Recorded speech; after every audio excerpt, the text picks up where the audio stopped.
Hi there! Have you recently bought a hugely overpriced sports car? Are you already tired of completely annihilating regular motorists on the highway with no effort at all? Well, here's something to brighten your day. Considered bolting on a GT3 grade aero kit to your overpriced supercar to turn it into a ballistic track weapon and certified panty dropper? Think that'd make you happy? Well, happy days, because today we're bolting this kit to our race-prepped Scintilla and taking it down the longest and most dangerous racetrack in the world together. But first, make sure to subscribe to the longest and most dangerous Sim Racing meets BeamNG channel. Let's do this.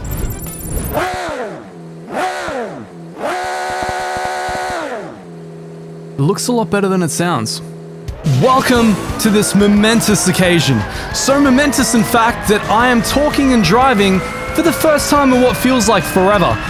Now, the first question we want to ask ourselves is, what kind of a lap time can a real GT3 car do through here? The answer to that, of course, is somewhere in the mid-630s, so about 635. Now, based on this understeer going into Hudson Buck, I'm going to say that this version of the car probably won't be able to match the performance of the real-life ones, but we're going to try our darndest all the same. I'm going to aim for a target of around 640. So please, dear editor, please place that target on the screen right now. And just like magic, there it is. So, this is so momentous. I'm so happy with this version of the car that I've even busted out my F1 rim for the first time in BeamNG. I'm pretty sure for most of the time I just use the regular oval one, but hell, I've done it all. I've lowered my wheel rotations, going to fluke plots, bit of a tap on the brakes. Okay, cool. So, not quite one-to-one with real life. In real life, that would just be a lift on the throttle. Believe it or not, the car would just rotate itself through there because of the weight of all that amazing downforce. But compared to the vanilla version of the car, which I've got to say, putting it kindly, drove a bit like a whale turd. And comparing it to that, in my mind, this is absolutely lovely. I mean, it's the reason I'm able to have a nice casual conversation with you while doing this hot lap at the same time, heading down to the foxhole, because I can use my motor patterns, my memorized muscle memory. Going up at an hour force here, this is a sick turn, watch this. Down a gear, over the curb on the inside, downshift, and now we can drive it like we should. For the first time in BeamNG, I can use the proper brake markers. Get loose a bit there, like Sabine Schmitz used to, the late great Sabine Schmitz in her BMW taxi.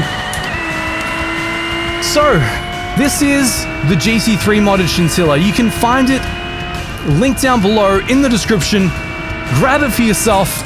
You owe yourself to have this much fun. It is probably the best balanced race car I've ever driven in Beam, which is amazing given how horribly the stock version drove through here. So, all props to the modder.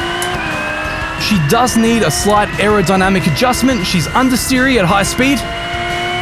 Not much I can do about that, unfortunately. What you would do in real life is go back to the garage and be like, Mr. Race Engineer, I would like, one or two clicks less rear wing. Per favor, and then that's it. You would get it. But unfortunately in this case, not much I can do about it. Now, let's talk about the lap itself while we're here. We're about midway through, I think, basically about midway through Sector 2 of the Nordschleife. Oh, there we go, it gets a little bit loose on the outside there. And that's how you know if the inputs are as you would expect, if they're like what the drivers used to do in real life, if they're like what you have to do in iRacing or Assetto Corsa or hell, even Gran Turismo to some degree. And finally, I'm driving this course like I expect I have to in BeamNG for the first time ever.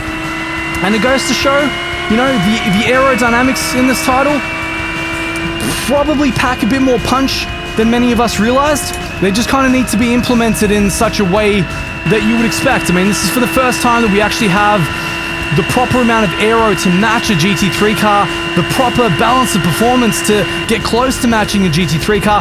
Now check this turn. This would just be a lift in real life, but I've got a downshift. Yep, too much understeer. Not bad though. I mean, compared to the vanilla version, absolutely amazing. But still, whoa, not quite there. All right, we're getting close to the infamous carousels. We brake just before the curb on the left there. The balance, the brake performance, pretty much exactly as I'd expect. Car even broke loose midway through that corner. Exactly what I'd expect. So, hard to argue with. I mean, this seems to be one of the best balanced race cars in BeamNG's history. You wouldn't know it by the sound. It doesn't sound very imposing. As we head on into Sector 3, my absolute favorite section of any racetrack in the world. If you've watched this channel before, you've never heard me say that. As I kind of get a little bit too loose on that curb. Gotta take it easy, gotta remember this is BeamNG damage. There are no small mistakes in BeamNG, only life-ending ones. Now into Whipperman, brake nice and early. Car's very, very understeer, gotta watch out there. Just brakes loose. So the thing about understeer like that is every turn, and there's hundreds of turns on the Nordschleife, or well, over 100 turns on the Nordschleife anyway, dozens of turns, each and every one costs you a couple of tenths, and that stuff adds up over time. It adds up into seconds upon seconds. So if the modder can just quickly go in there and retweak the aero balance, give us a little bit more extra pressure at the front, we will be in absolute BeamNG heaven here. Heading towards a great jump, check this, yes! Nice. Oh, that understeer. Ever-present understeer. And we're getting close to the end of the track here. The most exciting stuff coming. Downhill slalom. Top gear. Flat out all the way. The fact that people do this for 24 hours in real life is unbelievable. Brake nice and hard. Down to fourth. Let's hug it in. Yes, keep it tight. Third gear. Keep it tight through here as well. Maybe overslowed a little bit. That's okay. Better to be safe than sorry and all that. Small carousel now. Will we survive? Not driving like that, we won't. Whoa, big moment there. All right. Coming up onto the longest straight now, Heusinkveld. Just lift off the throttle slightly and then back on. And there we go. Woo, man, what a lap. You know, I have no idea what the time is going to be.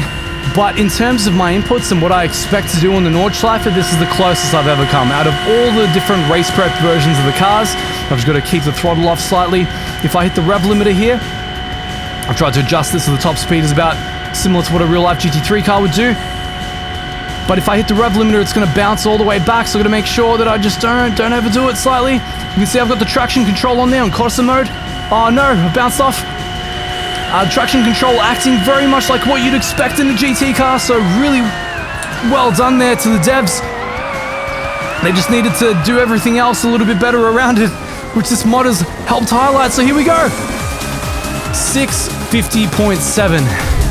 Well, while it wasn't in the percentile that I was aiming for, it's okay. It's about 15 seconds off. I think if the understeer were taken care of and a few little odds and ends about the handling model were actually, tweaked a little bit, this is probably the closest we've come to a real-life race car in BeamNG, so 100% would recommend. Check the link in the description down below, and while you're down there, maybe consider grabbing yourself some sick FANATEC gear like what you've seen me use here to get some amazing laps, just like what you just witnessed.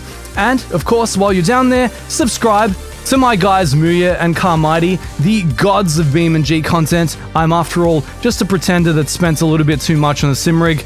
Guys, let me know in the comments down below what you want to see in the next one, and until the next time, I'll see you all later.